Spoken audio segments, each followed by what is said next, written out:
नमामि रामं रघुवंशनाथम्।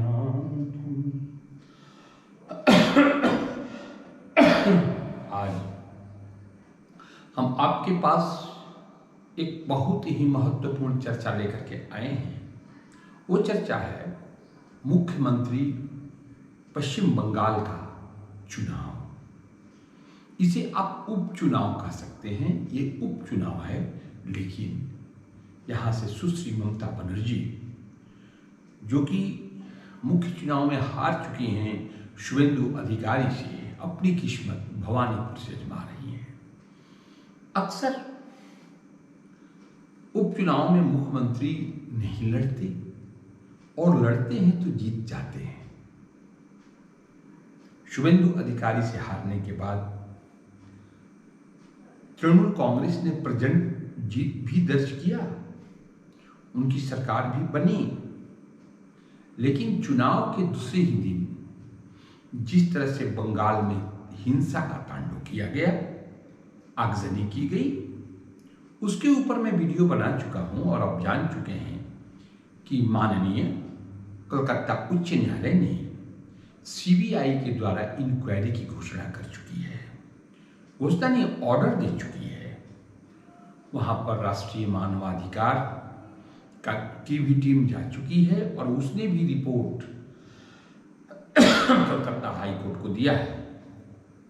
इस तरह से ये जो चुनाव है वो दो विचारधाराओं में बटा हुआ है, और सुश्री ममता बनर्जी जी के खिलाफ भारतीय जनता पार्टी से खड़ी है प्रियंका टेबरीवाल। एक प्रियंका टेबरीवाल उतनी जानी मानी हस्ती तो नहीं है, लेकिन संघर्ष के क्षेत्र में बहुत ही आगे हैं। उच्च न्यायालय में हिंसा जब बंगाली मुसलमानों के द्वारा की गई, पश्चिम बंगाल से आए हुए मुसलमान और रोहिंग्या मुसलमानों ने जब हिंदुओं के घरों को जलाया, तांडव किया, तृणमूल कांग्रेस की सरकार खामोश रही। आश्चर्य की बात है कि एक भी एफआईआर, एक भी रपट लिखी नहीं गई। अब जिस सीबीआई की इंक्वायरी हो रही है तो रपट ही रपट लिखा रहे हैं। 20-25 से बेसी हत्या का एफआईआर हो चुका है, आगजनी की हो चुकी है। लोग, औरतें जो बलात्कार की शिकार हुई हैं, वो कहती नहीं है कि फिर उनके साथ बलात्कार होगा। भारतीय जनता पार्टी को वोट देने वाले लोगों का सामाजिक बहिष्कार हो रहा है। इस तरह से ये उपचुनाव, भवानीपुर का उपचुनाव, निश्चित तौर पे सुश्री ममता बनर्जी जीत जाएंगी, लेकिन वैचारिक संघर्ष में उन्हें कितनी जीत मिलेगी, ये आने वाला वक्त तय करेगा। दो विचार प्रक्रियाओं को लेकर के चल रहा है। क्या हमारी माँ काली, हमारी माँ सरस्वती की पूजा स्कूलों में होगी कि नहीं होगी? क्या सिर्फ मुहर्रम के ही ताजिया निकलेंगे? क्या हमारी माँ दुर्गा की स्थापना होगी कि नहीं होगी? या सिर्फ मस्जिदों में नमाज पढ़े जाएंगे? उनके लिए सुश्री ममता बनर्जी ने मस्जिदों में रहने वाले इमामों के लिए वजीफा, उनके लिए पैसे भी उन्होंने तय किए थे कि प्रतिमाह उनको पैसे मिलेंगे। फिर हिंदू मंदिरों में रहने वालों को क्यों नहीं? इस प्रकार से धर्मनिरपेक्षता जहां तार तार की गई, स्त्री जात का अपमान किया गया, घरों में आग लगाई गई, इसलिए कि सिर्फ वैचारिक मतभेद था। कुछ लोग कमल फूल में वोट देना चाहते थे, और कुछ लोग तृणमूल कांग्रेस को वोट देना चाहते थे। इसीलिए ये हिंसा का तांडव खेला गया। शुवेंदु अधिकारी जी ने सुश्री ममता बनर्जी को हरा दिया। चुनाव में श्री ममता बनर्जी हार गई, और मुख्यमंत्री तो बन सकती हैं, 6 महीने तक रह सकती हैं, लेकिन 6 महीने के भीतर इन्हें पुनः चुनाव जीतना बहुत जरूरी था। इसलिए ये दोबारा चुनाव लड़ रही हैं, और भवानीपुर से जीते हुए विधायक ने इस्तीफा दे करके उस सीट को खाली कर दिया। खाली करने के बाद वहां से एक बार चुनाव हुआ। चुनाव होने जा रहा है, 30 तारीख को चुनाव है, और पश्चिम बंगाल के उच्चस्थ पद पे आसीन एक अधिकारी ने लिखा है इलेक्शन कमीशन को कि आप यहाँ उपचुनाव कराएं। हाईकोर्ट ने उस पर प्रश्न भी पूछा है कि सिर्फ भवानीपुर के ही उपचुनाव के बारे में आपने ऐसा क्यों लिखा, और क्या आपको ऐसा लिखने का अधिकार प्राप्त है। इस तरह से ये दो विचारधाराओं में बटी हुई चुनाव प्रक्रिया चल रही है। एक तरफ हिंसा का समर्थन है, एक तरफ उच्चस्थ अधिकारी के द्वारा गलत ढंग से चुनाव आयोग को लिखा गया पत्र है, जिसके पर कि PIL बंगाल हाईकोर्ट में किया गया है और बंगाल हाईकोर्ट ने उस पर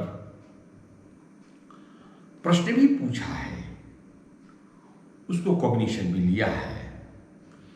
तो अब ये देखना है कि प्रियंका टेबरीवाल जो भारतीय जनता पार्टी की उम्मीदवार है, कितनी अपनी सशक्त उम्मीदवारी, सशक्त प्रतियोगिता, सशक्त कंपटीशन चुनाव जीतने के लिए सुश्री ममता बनर्जी के खिलाफ प्रस्तुत करती हैं। ये तो नहीं कहा जा सकता है कि प्रियंका टेबरीवाल सुश्री ममता बनर्जी को हरा ही देंगी, लेकिन अगर इनकी वोट अच्छी मात्रा में मिले, इनकी हार हो जाए लेकिन 40-45% अगर वोट मिलता है तो इनके लिए बहुत बड़ी जीत होगी। हालांकि दूरदर्शन पर ऐसी खबरें आ रही हैं कि इनको 30% वोट प्राप्त हो रहा है, सुश्री ममता बनर्जी को 65% और 5% वोट जा रहा है दूसरे को। आश्चर्य की बात तो देखिए कि कांग्रेस ने अपना वहां से उम्मीदवार ही नहीं दिया, तो क्या जहां जहां भारतीय जनता पार्टी संघर्ष में आएगी, क्या कांग्रेस अपनी उम्मीदवारी खत्म कर देगी? क्या कांग्रेस राजनीति छोड़ देगी? वाम मार्गियों ने, वामपंथियों ने, कम्युनिस्टों ने अपना उम्मीदवार तो दिया है, कम से कम वो संघर्ष में है, लेकिन कांग्रेसियों को क्या हो गया है? इन लोगों ने अपना उम्मीदवार ही नहीं दिया। इस तरह से भवानीपुर का उपचुनाव एक ऐतिहासिक उपचुनाव होगा। विचार प्रक्रिया जिसकी सुनवाई कलकत्ता हाईकोर्ट में चल रही है, हिंसा, बलात्कार, आगजनी के खिलाफ ये चुनाव है, तो इसे गलत नहीं कहा जा सकता। जिस तरह से चुनाव के बाद हिंसा, आगजनी, बलात्कार की घटनाएं हुई और उसका प्रतिवाद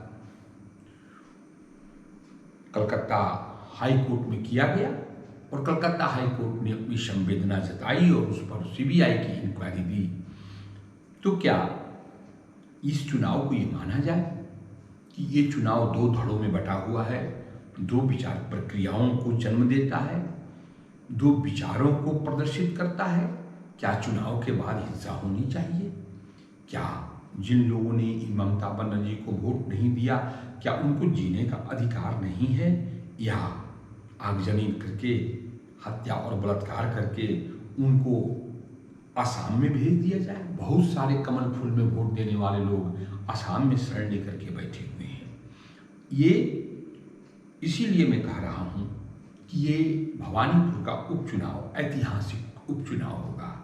जीत हार किसी की हो, लेकिन यहाँ दो विचारधाराएं लड़ेंगी आपस में और ये वोट के प्रतिशत आने से ये पता चल जाएगा कि बंगाल की जनता, भवानीपुर की जनता कितनी सजग है, कितनी ममता बनर्जी के हिंसा वाले सिद्धांत को मानती है या प्रियंका टेबरीवाल के साथ चल करके हिंसा का विरोध करती है।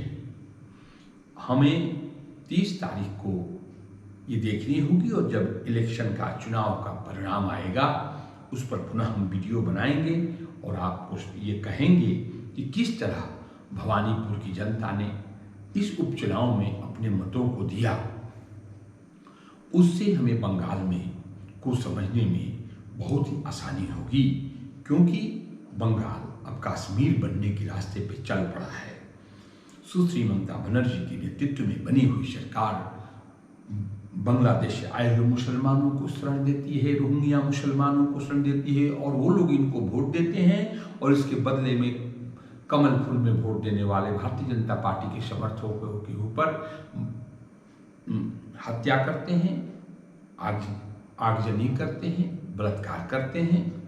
इसकी तो गवाही हो चुकी है कलकत्ता हाई कोर्ट में, और कलकत्ता हाई कोर्ट ने सीबीआई को इसकी जांच करने को कह भी दिया है। हमें अब इस चीज़ का इंतजार ही करना चाहिए कि ये चुनाव कोई जीते। निश्चित तौर पे ममता बनर्जी की जीत हो जाएगी, लेकिन हमें ये देखना है कि प्रियंका टेबरीवाल कितने मतों से इस हिंसा का, इस बलात्कार का, इस आगजनी का विरोध करती हैं, कितने प्रतिशत से उन लोगों को, डरे सताए लोगों को जो कि पश्चिम बंगाल छोड़ करके असम गए हैं, उनका प्रतिनिधित्व करती है यहाँ की जनता। यहाँ की जनता किस पक्ष में आवाज़ उठाती है, ये हमें जानने का मौका जरूर मिलेगा जब भवानीपुर उपचुनाव का रिजल्ट, फल हम देखेंगे। धन्यवाद।